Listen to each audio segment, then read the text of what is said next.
nangaaway kay J-Lord online ay Ramirez back si Mami. So, big shoutouts to you po. Welcome back. Yeah, family. Family is very important and minsan lang lumaban ang iyong anak para mag-representative ng Team Philippines. So, again, kaya naman work siguro. Kaya rin work siguro ang first pick Lancelot. Sabi niya, Coach, bigay mo na. Lancelot. At sagot ng RSG, I think you saw this yesterday. This is the trademark Kagura on Aqua here. And it's gonna be interesting to see Calderon use it again. And Flex Ruby. Hindi natin alam kung Kenji to or Light. Yep. And we already know na pare sila ay sobrang able naman gumamit nitong hero na to. It's perfect laban sa Lancelot na maraming dash para may instant na stun ka with your second skill. Eventually, i-lockdown mo siya gamit ang inyong combo. At with the help of Kagura, ang lakas ng nilang burst potential. Now, ang sabi ng Onic, kuha tayo ng Lilia. Sa mga na-nerf na mga mages, Kagura at Lilia yung mga hindi nahawakan. So yung mga Farsa, Eve, are the heroes that were nerfed hard nung recent patch natin or 2 patches ago. At naiwan yung Lilia at Kagura untouched. Kaya naman sila yung mga top commodities ngayon sa ating mga bans. Picks advantage. Solid priority dito for Onic. And again, I think it's clear kung saan pupunta yan, no? That's going to be the Capascio Clint and of course, Baloy Lilia. Sagot ng RSG. Wolf talked to us about this. Fanny, we saw Fanny bans yesterday. Pero ngayon, prioritized here by RSG. Kay Karanto ba to? Are we gonna see a Fanny in play? Yeah, I think isa sa mga discussions about Fanny, pag nakausap may mga pro players, lagi nila nasasabi gana talaga to as long as walang lockdown yung kalaban. So, if you eliminate yung mga Cho, mga Kufra, Ruby, considered siya na panggulo sa isang Fanny. If you eliminate that threat or those threats, para may go signal ka, may green light ka na kumuha ngayon ng Fanny. At ang Fanny ay sobrang na-buff din because of the energy, di ba? Pwede kang mag-spam. Pwede kang umuwi pag feeling mo, pwede kang mag-recall tapos makakabalik ka agad sa lane at makakadalaw ka sa mga ibang lanes na pwede mong puntaan. So may mga arguments na what if yung Fanny ay gamitin sa support role or din sa mid-lane role, di ba? But obviously we want to see it in the jungle role. But yeah, Fanny, expect this to be picked so many times. Oh, more than just an experiment, more than just a pocket pick now. Meron ng actual utility on the map, in the game, in the meta. Si Fanny. Let's go to the second phase. Tatanggalin dito ng RSG ang Kaja. Clearly, Wolf, they're protecting that Fanny. They want to make sure na malinis ang entrada ni Fanny. And Onic, they're taking out the Popol and Koopa. If I'm not mistaken, this is being read as a gold lane Popol and Koopa. So talaga tinatanggalin nila ng options dito si Iaknu. Yeah, it's also one of the answers na we know can be good against the Clint in the laning stage.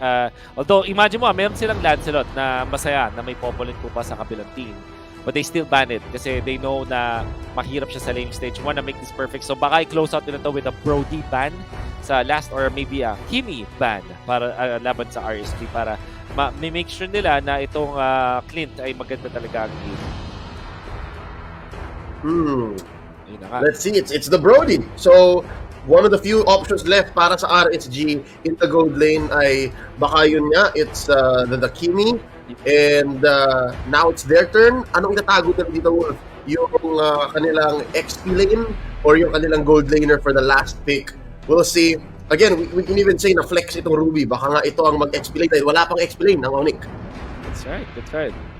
So, Cho, yan. So, binan nila yung Kufra pati Kaja tapos kinuha nila both Ruby and Cho. Talagang green light, kumbaga, sa Fanny ngayon. It's gonna be nice. What will be the answer for Onic?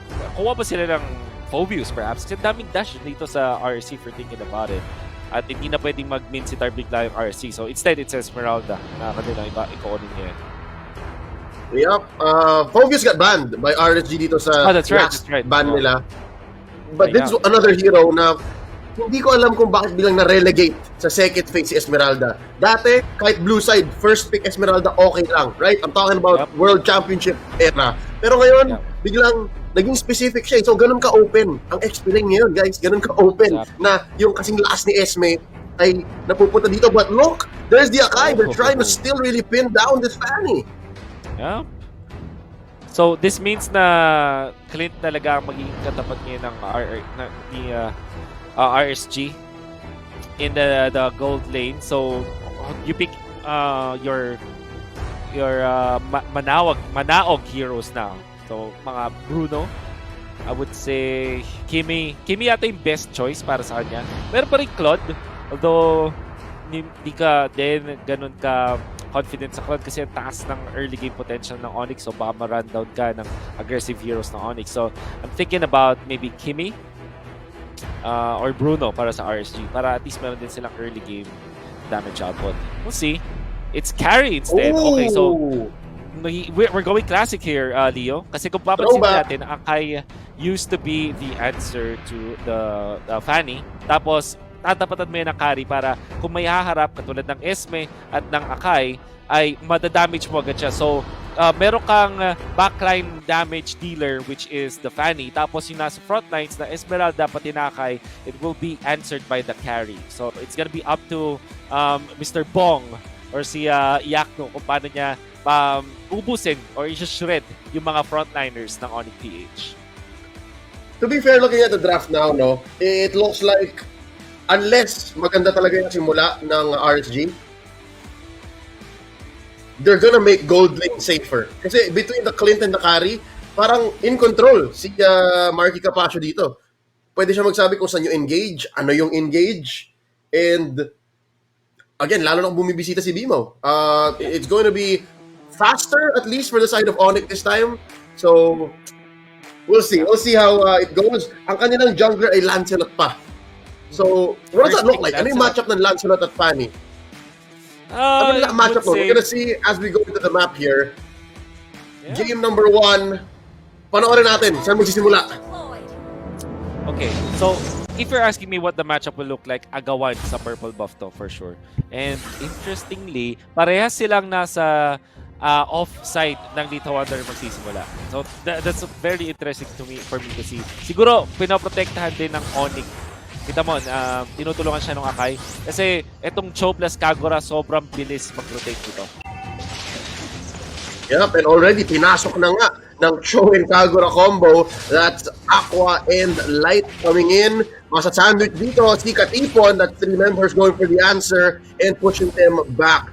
Medyo pagastos yung rotation na yun, pero open para kay Karanto. So, even if he started in the offside, Wolf, nabanggit mo offside of the Little Wanderer, nasecure niya pa rin. Yeah. Sobrang saya ng mga gold laners sa mga matchup, particularly from RSG. Although hindi ganun kaganda yung lane matchup ng Clint versus Carry. Obviously, Clint pa rin talaga yung nakakalamang sa lane na yan. The fact na itong si Primo, pati na rin itong si Greed ay parang nakatoka sila, naprotektahan itong si Lancelot. So medyo stuck sila dito sa may mid lane. It means na itong Carry ay magkakaroon ng true 1v1. Yep. Oh! Pumasok na nga si Demon Kite and threatening the kill of the Hatred. Inulang ng isang trigger and luckily enough, nakuha pa rin ni Gonzales ang kanyang purple. Yeah. You see, ayun na talaga ang strength ng Fanny ngayon. Sobrang bilis niya mag-take it. We always say na ang mga mabibilis kumuha ng jungle is yung Lancelot ng YSS, but Fanny obviously dahil dun sa kanyang mga buffs ay sobrang bilis niyang makakuha ng mga buff. I mean buffs with the hero. At ang bilis niya makakuha ng kanyang mga jungle creeps and now nakapag-rotate agad siya. Buti na lang din ay nakaligtas na itong si Hatred. Otherwise, he's gonna lose control of this incoming turtle if ever. But then again, since masyadong mabilis na nakuha yung purple ng Fanny, kailangan niya nang i-secure yung kanyang sariling purple niya. Yep, well timed. I think Hatred played the long game. Papasok niya si Demon Knight. Wala siyang purple. It's going to be a turtle secured for Onic PH. And sabi ni Karanto, guys, retreat. Wala akong purple. May shield sila. Lugi tayo dyan. That's a clear win for Onic PH. Yep, that's the way. Yung rotation na to na natin mula sa Onic Philippines, parang ang target niya talaga is ma-secure yung first turtle. Kasi yung RC, ito yung parang dilemma. Parang, pag sobrang bilis, uy, wow, nice moves from Iyak, no? Pag sobrang bilis mo kuha ng purple, minsan hindi ka abot sa turtle. Yep, and I think that result of the changes earlier na the like what 6 months ago, wherein the buff responds faster but it's a shorter duration. Matagal na tong change na to, and I think that's what keeps Fanny in check. Quick first blood there, napaasim si Bimo. He spent his flicker and he faced the wrath of 3 members of RSGPH. So because of that, medyo humabol ng konti, pero sobrang lamang na Onic. I just noticed, Wolf, they were what? 1-5, 2K ahead na pala, 3 minutes pa lang. Yeah, ang ina-assume ko dito nangyari is they got the turtle, tapos nakuha sila ng outer turret energy shields. If you're looking at the bottom lane, dahil lamang na lamang yung Clint versus this carry, na ubos agad yung outer turret energy shields at 3 minutes, and they might even threaten for a push. Tapos, na-zone out nila dito si Iacno. You can see Marky is level 6. Iacno is just almost level 5. So much pressure. Ipapush nila to, forcing out the flicker from Katipon. And now that's a pin down on Demon kay Karanto. Hindi na kalaban. At ngayon, nagre-retreat na ang RSG Philippines. Onic PH, they came in, they got what they wanted. Wow. Such a brave act pala kay Demon Kite. Kaso nga lang, nandun yung Akai na handang-handa for that ultimate. At yung Onic Philippines nag-focus din sa pag-takedown ng turret muna so that they will have the maximum potential. And this means a lot more para sa Onic Philippines. 2.7k or maybe 2k ahead of RSG Philippines. Tapos nakuha sila Torres sa baba. They're also threatening for the next turtle. Actually, buff muna ng Bimo. Will be getting out. Yeah, Onic Philippines is truly going for their win condition na early stage. Yep. Nakita natin doon si Manaog in-attempt kunin yung crab kay Capasio. Pero yun nga, sobrang evident nung lamang niya sa bottom lane. And now Greed! Sandwiched by 3. That's going to be a pushback by Trinchera. Light Katipon dashing on through. Masasandwich ba siya dito? And the answer is yes! Taken down here by Villar Esmeralda. Makakuha ng isang kill. Dito pa si Kenji. Aqua. Humabandil lang, humahanap. Hirap na hirap si Demon Kite. Hindi niya mahanap yung gusto niyang magawa dito. Kanina, trying to steal the purple, nabitin ng isa, at siguro tumirik. What else can they do here? 5 minutes in, may konting bawi sa bottom lane. Yeah, kailangan nilang i-utilize itong Kagura as well as this Cho para makakuha sila ng mga early kills. Tulungan nila dito si Iacno so that Iacno will eventually get the farm. So far is level 6 tapos almost level 9 na itong si Super Marky. I love it. Maybe a new moniker incoming. Oh, Super Marky, that much closer to representing the Philippines, becoming part of the Sibol training pool.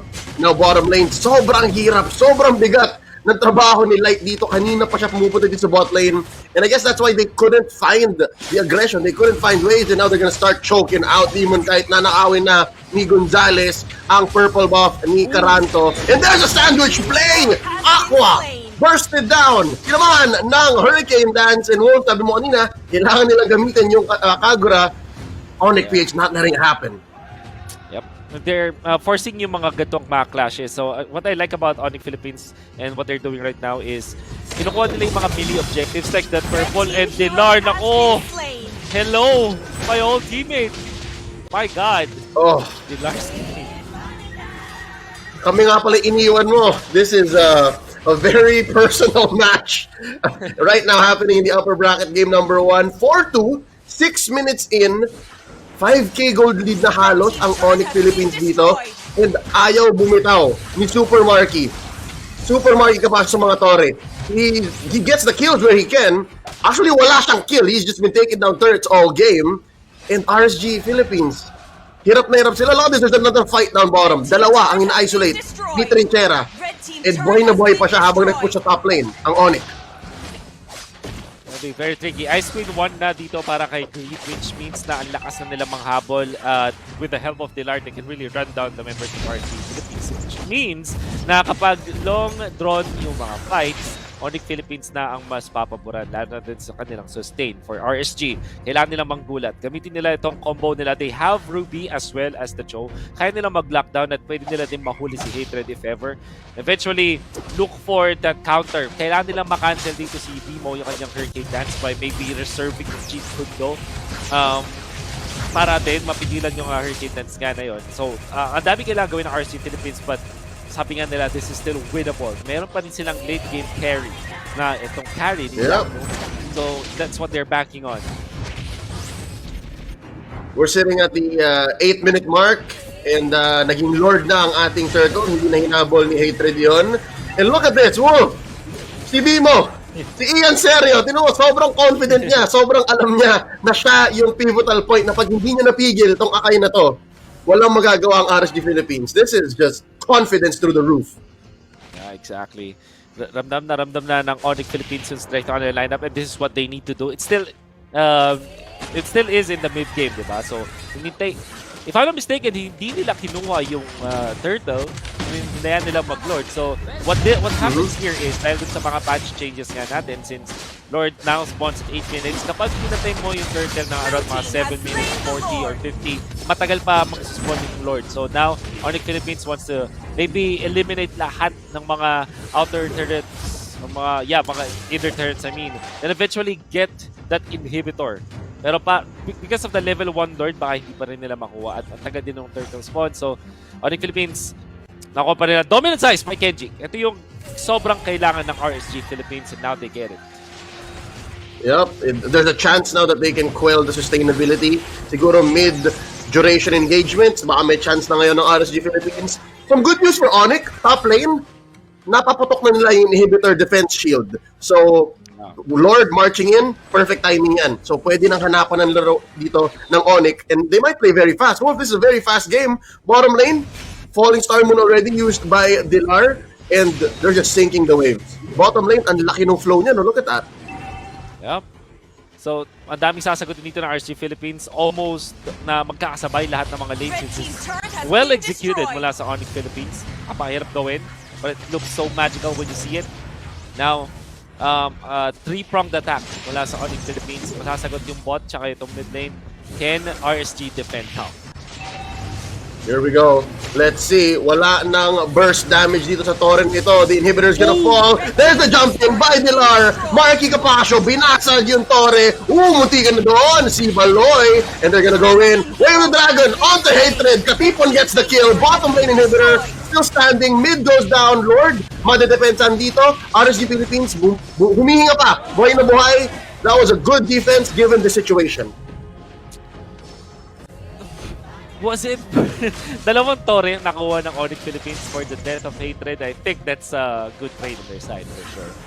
RSG, it's a good trade. It's a great trade. Great trade, indeed. Siguro ang RSG Philippines inisip ito okay lang. At least we still don't throw in the towel. Kaya pa rin natin, and we can see once again that duel between Dilar as well as Yakno. Samantala dun sa may top lane, you see that jump from Dilarski. Knowing na meron siya Purify, sobrang tapang niya doon at hindi nga niya nagamit pa. But then again, nakakuha ng isang kill doon kay Hatred.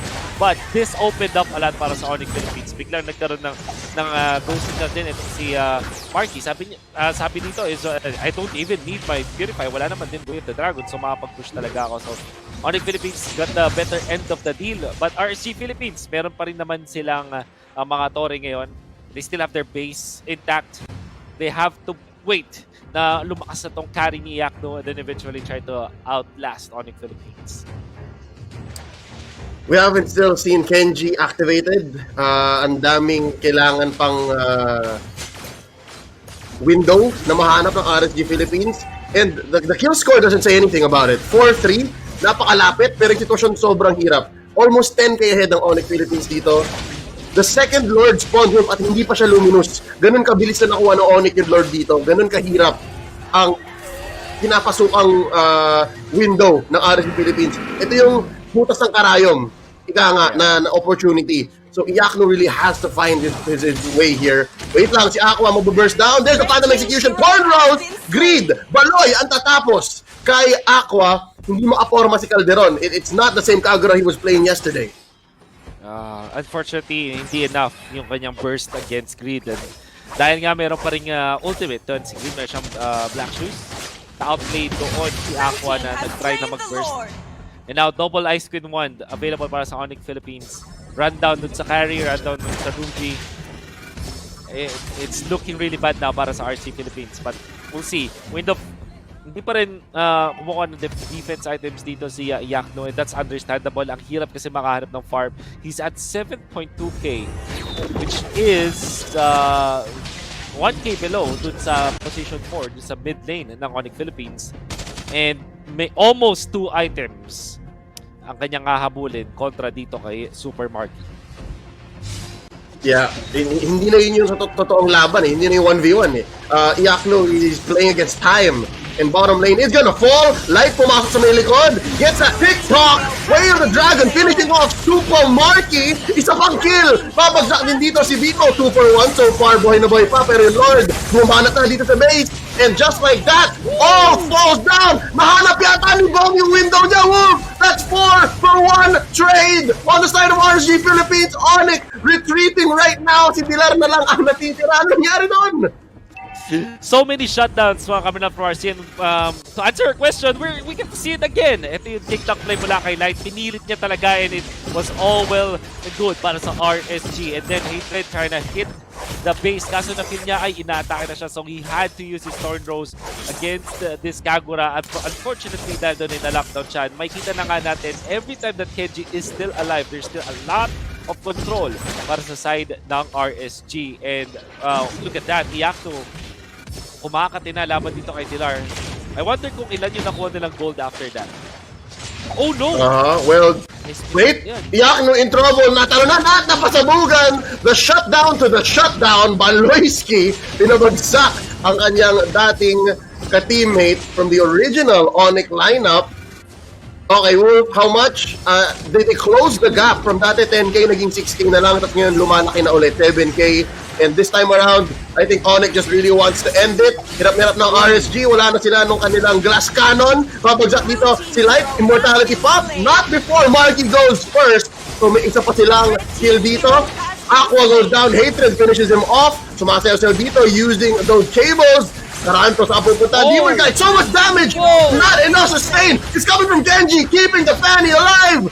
The dream is still alive! At nandito na ulit si Iakno. Nag-respawn na siya. Ika dito Dilar! Oh, another jump in! Will he survive? No! Dilarski! Trinchera! Nabatay na naman muli si Iakno! 2 attackers, 2 defenders on the side of both of them. Tag team match for this final push. Kaya ba ito ng Onic tapusin? They can't. Wala silang tower hitter. And also with the threat of Demon Kite na napakaganda ng performance in the last few minutes of the game. You see him na nakakuha ng magandang opening and Bimo can't find his own opening kasi wala pa siyang ultimate. So they had to wait for the Hurricane Dance. As much as Hatred tried to fight against RSG, hindi pa rin siya nakuhaan doon.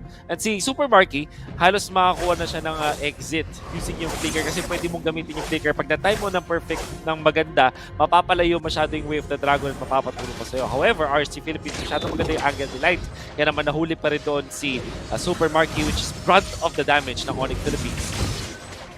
Yep, and I think RSG Philippines na-gets na nila. Back-to-back wins across the board. So ulitin lang nila yon, hahanapin nila yon. Nag-shrink naman muli ang gold lead ng Onic. So that means RSG Philippines, they're slowly getting equipped. Kanina, 6 or 7k. Ngayon lumit, naging 4k na lang. Under 4k gold lead for Onic Philippines. So may chance na talagang mag-contest ang RSG dito. They could get a Lord of their own. And finally push a tower, go for a lane. They're starting it up. Wait lang, si Light. Moments lang po, Felix. But they do pick off Marky. Calderon. Aqua. Ang tawag ni Renmar sa kanya. Get Super Marky down just like that. And already it's a 5v4.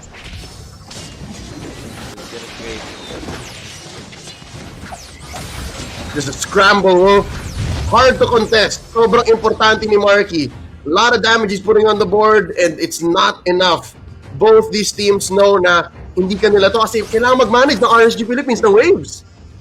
Yeah, so Onic Philippines, fortunately for them, naka-flow lahat ng lanes nila against RSG Philippines, which meant na yung death ni Marky doon, hindi ganun ka laking detriment para sa Onic Philippines. Ang ganda rin ng pagka-manage nila ng Lord na hindi nila ganun kinigyan. They still maintain influence around the Lord area para dalawang beses mag-isip yung RSG Philippines. Will they go for the Lord or will they go for the defense?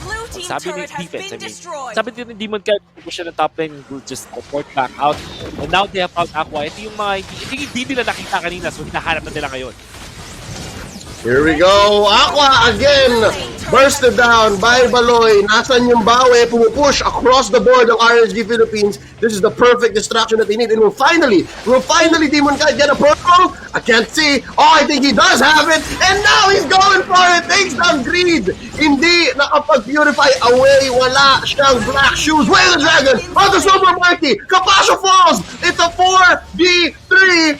At tuloy pa rin ang laban dito. Still standing is the Lord. Mayroong retry both sides. Let's see. Kaya ba ito i-secure ng RSG? Tignan mo, umuwi si Demon Kite as he's back in action. Kasi na-secure niya yung purple, tapos ganun yung buff ng Fanny. Yep. Oh! And look at this, Bimo tries to go for the Hurricane Dance. Ang sagot, Phantom Execution into a Tornos. Popping the Immortality onto Caranto. Bimo gonna try to finish the job. Could not do it! Down goes the Panda! Popping the Immortality onto one. Torndros, tumatakbo na ngayon J-Trend. At tatapusin siya dito. It's just Delarski, Trinchera. The only one left, Green kahabol dito sa laban. And ito na naman si Demon Kite. Kala mo tapos na pero nakabalik na naman ulit with the cables. And I think it's enough. Delarski is able to push back 3 members. Classic Delarski things, pero napakaganda na para sa RSG. Also take advantage of their immortality. Kaya napaganda yung trade para sa kanila. Okay, G. Oh, ang hirap. It's the XP lane matchup really, just keeping both teams on the map, not letting go of this choke point. Exactly. I think at this point, you can favor RSG Philippines na. At 19 minutes, kapag nakakalamang din sila sa Immortality kasi Light still has Immortality, wala si Hatred, kakaubusan sa kanya, and Demon Kite also lost his Immortality, pero when it comes to just the raw amount of damage, lamang talaga yung RSG. Let's talk about that though. Flicker in, they just, who came in first? Pero nakita ko, hinila ni Kenji na stun, easy pick off onto Greed. Not a chance again to use any way to escape. That's a -1. Wolf, ang tagal na. I mean, almost, hindi pa pala full-on TikTok timers, pero 30 seconds. 30 seconds, and so far, hindi pa rin nakukuha itong Lord na to. Oh. By the way, this is the buff Lord. Almost game-ending kung sino makakuha ng Lord na to because of the recent changes ng kanyang enhancement at 18 minutes. Both teams, you can see, minavalue nila yung importance na yun. Hatred having to pick up yung Athena Shield para hindi siya ma-burst ni Aqua na kanina pa malaking threat sa Onic Philippines. And Dilar also picked up the Brute Force Breastplate. Sobrang nakakalamang na yung RC Philippines sila. Nakailamang ng gold ngayon. They also have the strength when it comes to the scalability. So mas maganda yung late game para sa side ng RSG Philippines, no matter what happens. And at this point, mukhang freely na rin nakakakilos dito si Demon Kite. I think kung i-gradean natin itong Fanny performance si Demon Kite, nasa 90 out of 100 or even 95 out of 100. Taas nun. 90, so para siyang A-. Oh, Konti na lang. At 5-1-3, no? 5 stacks on that Festival of Blood. Hindi mo rin masisi na kahit na nandun ka sa loob ng Hurricane Dance at umiikot-ikot ka lang, you still get it. And now here's one engagement. Dragon. Way of the Dragon that is on at the Bimo. Kenji flickering out. So not a good engagement for RSG Philippines. Kailangan na antayin na makabalik dito si Villa. And hindi siya kasing bilis ni Demon Kite, obviously. Pero nakuha ni Demon Kite yung purple, right? Like, kaya niya umabol dito. Yup. At this point, ang gagawin ng mga Fanny, uwi, tapos balik sa lane. Conceal play. Abot ka. Yup, conceal play here. Check this out. Tatalo nandito, and that's going to be the Winter Truncheon. And that's going to be a puncture on through. Aqua finally goes down, and it may be just ruinous for RSG Philippines dahil caught off guard sila ng Onic Philippines. Clutch, conceal, play. Na-sandwich sila dun sa bottom lane, and now they only have Demon Kite and Light left. Mapapapang immortality dito ni Katipon. Demon Kite mag-isang dedepensa, pero wait lang, nakuha niya ba dito sa choke point? Not enough targets. The cables can only get him so far.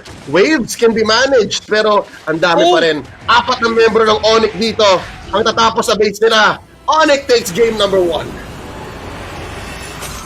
Man, great info gathering tapos decision making coming out from Onic Philippines in that last clash. Nakita nila na nasa top lane doon si Demon Kite, and it's actually very busy, tapos out of position din yung ibang members ng RSG Philippines. A very small window na nakita natin mula doon sa Onic Philippines, pero napaka-decisive nila at nandun sila ready. When they saw Aqua, sabi nila ito yung nagpahirap sa atin sa mga Lord fights din sa late game, at nasa taas pas at they have the jump on that Kagura. They went in for it at nag-scramble bigla ang RSG Philippines. Nung wala na silang damage dealers from both this Kagura as well as this Demon Kite, sabi ng Onic, pwede natin itong ilaban. And I love that BMO reserved that ultimate, that Hurricane Dance in the last moment para ma-take advantage din nila yung pagkawala ng immortalities ng RSG. Yep, looking at the post-game stats, the numbers and the items, tumagal nga tayo, Wolf. You were right. Na-nostra mo yun. It was a very slow game.